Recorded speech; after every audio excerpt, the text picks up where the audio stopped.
Don't miss your new favorite book coming out this year with a Barnes & Noble exclusive edition, and a Books A Million exclusive edition, and an Indie Bookstore exclusive edition, and a Waterstones exclusive edition, and an Indigo exclusive edition, and a Target exclusive edition, and a Walmart exclusive edition, and a Home Depot exclusive edition, and a CVS exclusive edition, and a Kroger exclusive edition. This is too much. We're too many damn exclusives. This is getting out of hand. I've actually never been in a Kroger in my life. That was originally going to say Rayleigh's, and then I Googled what's the biggest grocery store chain in the US so that the most people possible would get that joke. I got a bee in my bonnet about a thing the other day, and now that I'm indulging in long-form content, I thought I'd talk about it because why not? I have the space here. So let's talk about retailer exclusive editions of books and just how outrageous some of these cash grabs are getting. A quick explainer that you probably don't actually need if you're watching this video, but it is not uncommon for newly released books to have like a retailer-specific exclusive edition. Barnes & Noble might have a Barnes & Noble exclusive of a book that is only available if you buy it through Barnes & Noble with something special about it. Books A Million might have an edition. Participating indie bookstores might have a special indie bookstore edition. Target and Walmart are getting in on these as well, etc.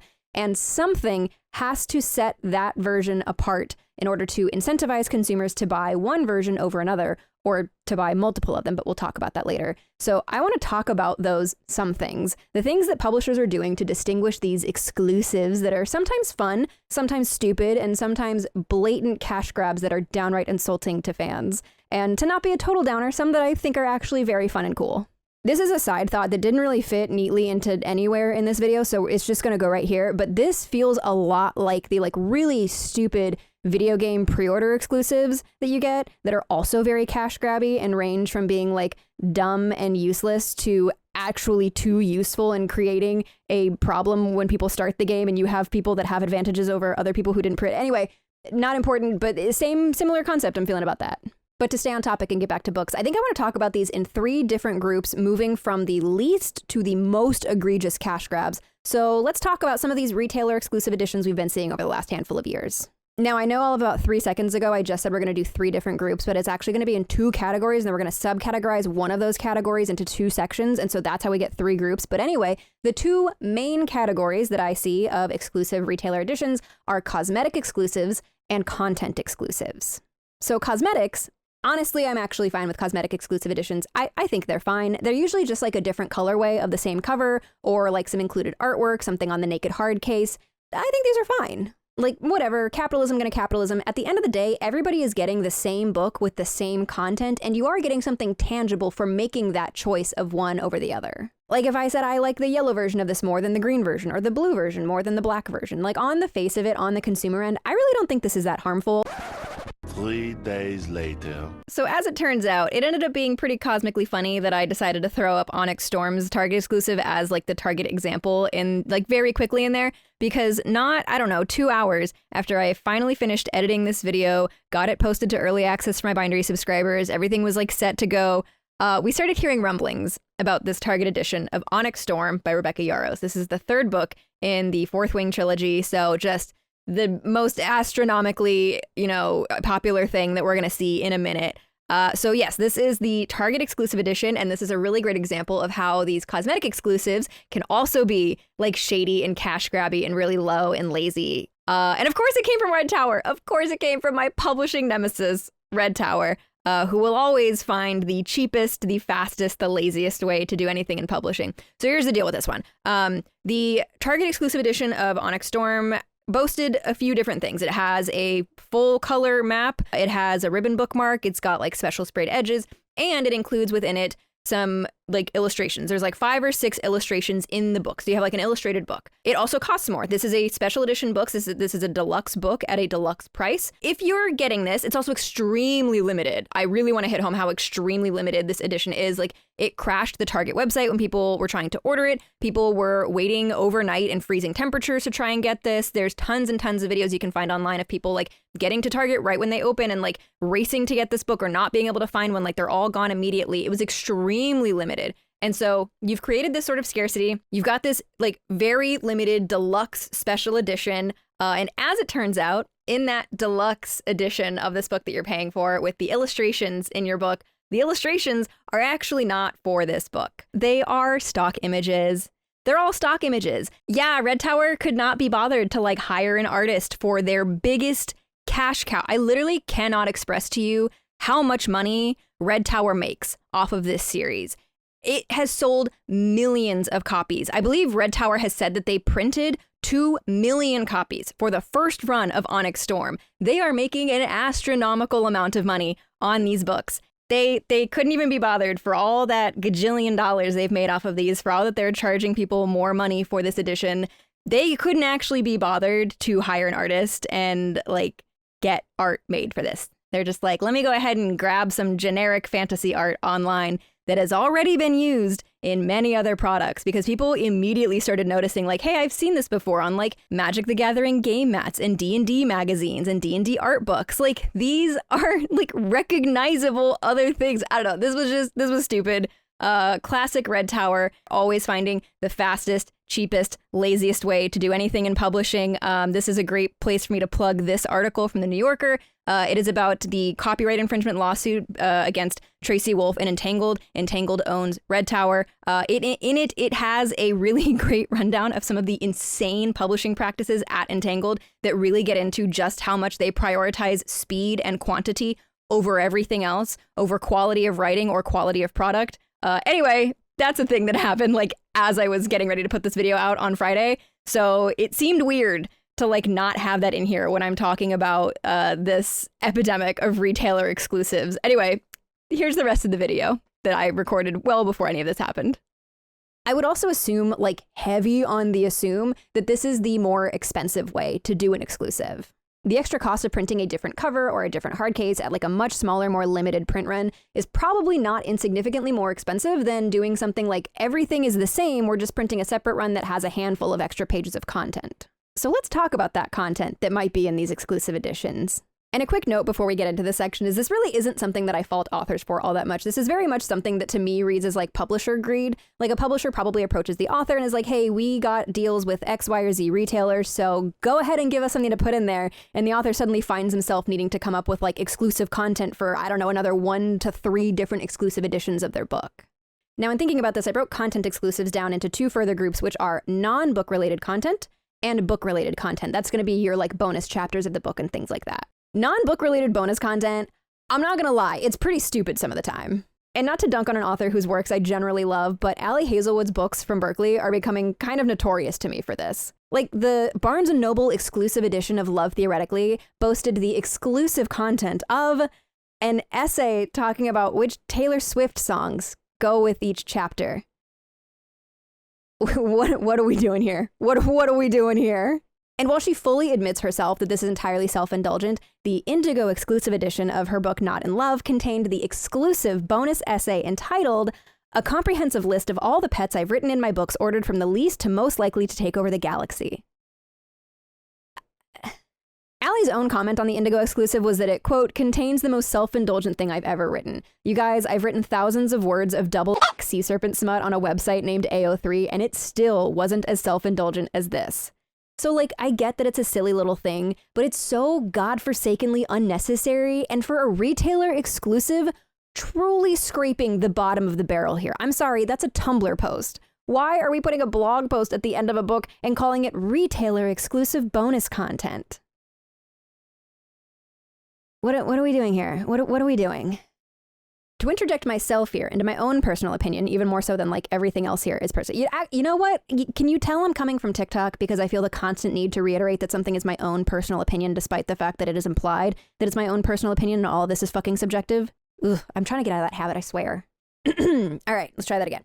To interject myself here, what I would really like to see from the sort of non-book related exclusive content is stuff with a little bit more substance on like writing or genre or recommended further reading or letters to the reader about the book they've just read or are going to read, depending on whether the letter is at the end or the beginning of the book. And in the interest of fairness, I'll shout out another Ali Hazelwood book here. The Barnes & Noble edition of Bride, which is her first published paranormal romance, contains, quote, a special essay where Ali pays homage to Nalini Singh, one of her all-time favorite paranormal romance authors in Singh's Psy Changeling series. This is a lot closer to what I'd personally like to see out of these, right? Like you've just published your first paranormal romance, your readers have just experienced this because this comes at the end. Many of those readers are likely reading their very first paranormal romance because Ali Hazelwood had previously found her success in contemporary romance, so a lot of these people, it's their first venture into paranormal. So Ali Hazelwood taking that space to talk about other work in the genre that she loves that like was formative for her, I love that. This one's basically a 5-page book series recommendation, and personally, I'd like to see something a bit meatier about like how this work that was clearly very formative for her informed her own work.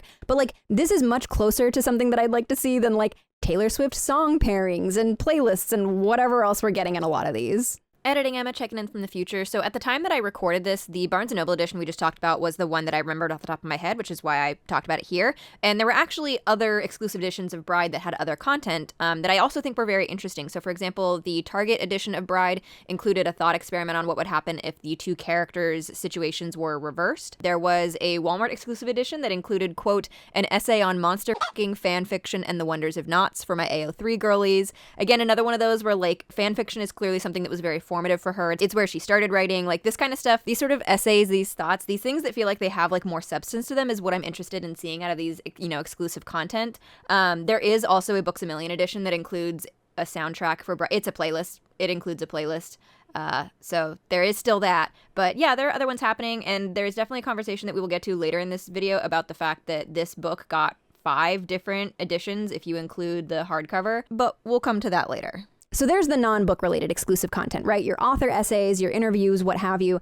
And then there are the book related exclusive content. This is where you're going to find your exclusive bonus chapters, your chapters of the book that are only available if you get this version of the book. If you want to talk about the absolutely egregious cash grabs that bonus chapters can be, look no further than Bloomsbury's recent Sarah J. Maas releases. The most recent SJM book to hit shelves was last year's House of Flame and Shadow, the third and final book in her Crescent City trilogy. And if there was one thing Bloomsbury knew, it was how ungodly popular that book was going to be. It was guaranteed to fly off the shelves faster than anybody could keep it stocked. So when it came time to announce the various exclusive editions, Bloomsbury and Sarah J. Maas announced not 1, not 2, but 5 different retail exclusive editions with 5 different bonus chapters. I genuinely can't get over that. That's insane. So in the US, there would have been 6 different editions. There would have been the standard edition of the book. There was a Barnes & Noble edition that had a different chapter. There was a Books A Million edition that had a different chapter. There was an indie bookstore edition that had a different chapter. There was a Target edition that had a different chapter. And there was a Walmart edition that had a different chapter. This is downright insulting. That's ridiculous. I don't have words for how blatant and obvious and bad of a cash grab that is. 5 different editions, 5 different versions of this book, and 5 different versions of the content, depending on where you buy it from. What are we doing? And while I don't really know the deal with those bonus chapters, I do remember the hullabaloo around the last ACOTAR book and its bonus chapters because fans went off the rails and there were fake or edited versions of one of the bonus chapters going around that were being shared as though they were real. Because obviously people upload these bonus chapters to the internet so that people don't have to buy all 5 versions to get all 5 chapters. But in that case, I think there were 2 or 3 separate bonus chapters for that book. And one of them really heavily interfered in a ship war within the fandoms and some of the characters. And so people were sharing a faked version of that, but they were sharing it as though it was real. And then people who didn't have that edition couldn't know if what they were looking at was real or not. It was a crazy thing to watch. And here's the thing, not only is 5 different bonus chapters from 5 different retailers grossly obviously greedy, but in my opinion, an exclusive bonus chapter should never have any effect on the plot whatsoever.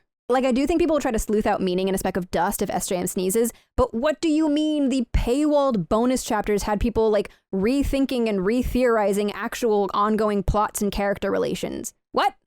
One that I think actually did an okay thing with this was, ironically, another Bloomsbury title. A Day of Fallen Night by Samantha Shannon had a couple retailer exclusives. I really think it was just Barnes & Noble in the US and Waterstones in the UK. So there were 2 exclusive editions. There was a bonus chapter. It was the same bonus chapter in each edition. No matter which special edition or which exclusive edition you got the same bonus chapter. There was 1 chapter. And then, to my knowledge, it was posted to her website 3 months later. So you basically had a timed exclusive, and everybody had access to the official chapter from the author 3 months later. That's fine. It was also a prequel chapter. It took place well before the story. There were 2 characters in that book that are in an established relationship, and I believe the bonus chapter was a chapter of their courting process, of how they'd met or how they decided to start, a relationship together. So didn't really have much of an effect on the plot, was well before the story, and just a nice little bonus, a nice little scene. I think a lot of these can often be scenes that authors often have to cut in editing, and you can kind of take well, I really liked this scene that I ended up having to cut from the book because it didn't add anything, or maybe it just didn't fit somewhere. You can kind of put that in as a bonus chapter. But yeah, that I think was not bad. I think you have 1 exclusive chapter regardless of which retailer you go to. Yeah, I think that was fine. Also Bloomsbury. So But yes, and in terms of like the least to the most egregious, I think the whole Sarah J. Maas bonus chapters thing is definitely so far above like the most egregious cash grabby bonus exclusive content thing. That was crazy. And then the last one that I want to talk about is one that doesn't really fit neatly into these categories, but is probably the first time that I've seen like an exclusive bonus chapter that just feels so wildly unnecessary to the point that it like kind of undermines the actual book itself. And that is the new like Orbit Gold, special edition of A Dowry of Blood by S.T. Gibson, which in it includes a new exclusive, depending on where you see it, short story or bonus chapter from Dracula's POV. It's ironic that this is coming up at the end of this video because this is actually the thing that I first started thinking about that kind of got me off on this path of talking about this. And it's not, a retailer exclusive edition so much as it's a true special edition direct from the publisher. And anyway, you'll probably be able to tell that this is the thing that I was first thinking about based on the amount of time I spent on this, but I'll try not to overstay my welcome on this too much. So for context on what I'm talking about here, this is all fully non-spoiler, either things that you learn from the synopsis or like the first pages of the book. A Dowry of Blood by S.T. Gibson is a take on the story of Dracula's brides. In this case, it is two brides and a husband. And at its core, it is the story of a woman who lives through and escapes an abusive relationship. It's an epistolary novel, much like the original Dracula, and our starting point is our main character, Constanta, having just killed Dracula, and she's writing these letters to him posthumously to explain why she's done what she's done.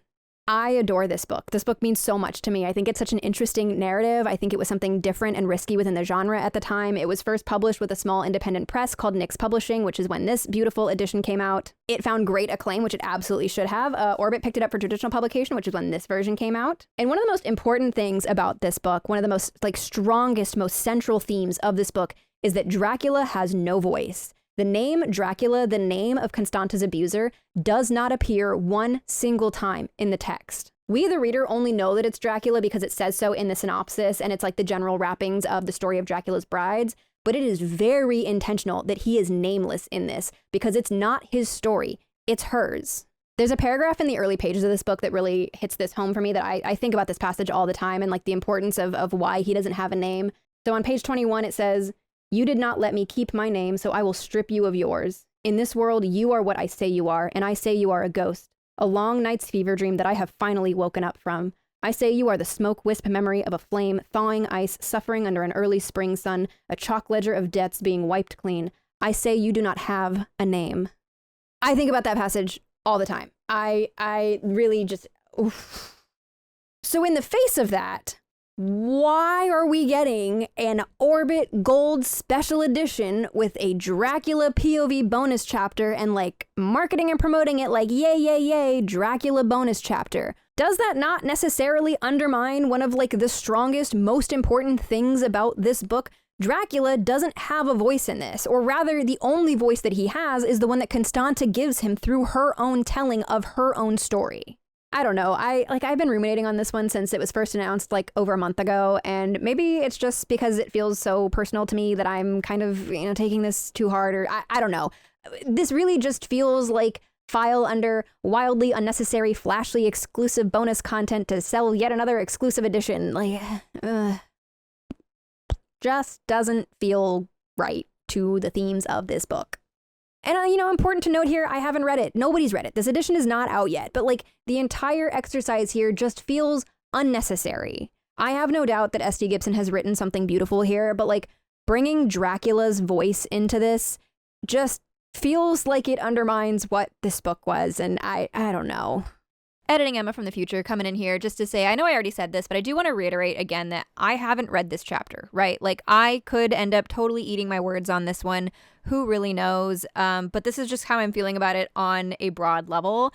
And I think the way it ties in here is when we're thinking about this bonus content, this publisher exclusive content for these extra editions, these editions that they're asking us to pay more money for, is it adding anything substantive to the story? And I would almost argue that on the face of it, this would be a no. But again, I could totally eat my words on this, and who knows? Maybe I shouldn't be using a version that is not out yet to make this argument. But again, this really is the thing that first had me thinking about this, where I saw that this is what we were getting with this edition. And I really thought, is this necessary? Is this adding to the story? And is this potentially undermining the themes that we had originally? And I suppose the answer to that is I don't really know yet, not having read it, but this, Anyway, things clearly got a little bit messy here. I did want to include this. I'm just kind of thinking out loud, and I'm curious what anybody else who's read A Dowry of Blood feels about this. But that's where I'm at on this one. I feel like there's no easy transition out of that and into some kind of video conclusion, so fuck it, we're just gonna let it be jarring. There you have it. My thoughts on retailer-specific exclusive editions. We have too many of them. Not enough of them are offering anything worth that exclusivity. Some of them are embarrassingly blatant and insulting cash grabs, and some of them are just wildly unnecessary. Ow, my hip. Ah, my hip's gonna pop. Ooh. I'm 30. I'm not gonna lie, though, that's been happening since I was 16. That's a holdover from being a dancer. In my personal opinion, which, again, I'm coming from TikTok, everything's my personal opinion. I feel the need to say that 12 times because people get really mad at you for saying stuff that is implied personal opinion without saying that it's your personal opinion. Anyway, in my personal opinion, what I like to see in these exclusive editions are, as I mentioned previously, like the cosmetic changes. I think these are fine. I think they're perfectly nice. Author essays that have something like meaty to say about the work or genre or like further informed reading, or a kind that I never got around to talking about is like author annotated chapters. I think these are both like interesting and cute and pretty easy. Like picking a chapter out of the book, whether it's like maybe the first chapter or maybe like a really pivotal plot moment, like taking a chapter out of the book and then reprinting it at the end, like exclusive content with like author notes on it, whether it's the finished copy or an original like pre-draft or like drafted version of it. And you have all the author notes of like, here's what I was thinking about here, and here's something that I cut here, and here's something that I added here, and here's some like red pen edits that I did. Like, I think that those are very interesting. I mean, personally, I like that like inside look on author process. And that is something that feels like exclusive and interesting and important and is probably also pretty easy on like everybody. All right, it is a couple days later. I'm editing this video and I realized that in my state of like not knowing how to finish a video, there's no real coherent conclusion to anything I was saying here. It just kind of ended, which can be fine. And I feel like I got across most of what I wanted to get across. But if I wanted to coalesce things into a thesis and provide a coherent conclusion for this video, it would be this. I don't actually think there's anything wrong with retail exclusive editions. I think that they can be very helpful sales tools. I think that they can be very good for authors. I think that they can be a lot of fun for fans. But I would like to see moderation because we're getting real out of hand with some of these. And I would really like to see us getting something more substantive for making that choice. The publisher is asking you to put your money in one place rather than another. And I would like to see us doing something more substantive to provide a reason to do so, right? Like, what am I as the consumer getting for choosing one edition over another? And when we're talking about moderation, part of what goes into that is the overarching conversation that's over all of this. It's over pretty much everything in publishing, but, you know, definitely this idea of retail editions, special editions, et cetera, et cetera. Who is getting this special edition treatment? Who is getting these marketing dollars allocated to them? Is it necessary for one author to have 5 or 6 exclusive editions of a book? Or can we more equitably balance that budget allocation across multiple authors? Who is often getting this special edition treatment? Because it's not often your marginalized authors. It's not often your mid-list authors who could really use the help pushing them into bestsellers. And I think that's kind of what I wanted to get across, that I don't think there's anything conceptually wrong with the idea of exclusive editions. Again, I think they're great sales tools. I think they can be really fun for authors, really fun for fans. But I would like to see a more equitable allocation of these dollars. I would like to see some moderation and you know, how many of these that we're getting. And if we're going with content exclusives, make it worth the reader's while. And maybe for some of you, the silly things that I don't like are just what you want in an edition. You think that these are super fun and this is exactly what we should be getting. I really want to know. So like, let me know in the comments if you have exclusive editions that you remember really, really loving, really like content you're happy to see. If you want to see more of something and less of something else, some that you remember being bad, like I want to know. These are just the ones that I talked about in this video are ones that I happen to know off the top of my head. When I started thinking about this, I was like, I know these specific ones, and so this is what I'm going to talk about. So I want to know what you know about and what you remember. So let me know in the comments down below, and let me know kind of what you would like to see from this. This being like the concept of retail exclusive editions. I feel like I'm just talking just to talk at this point. See, now I've once again run back into not knowing where to end something. So I'm off screen now.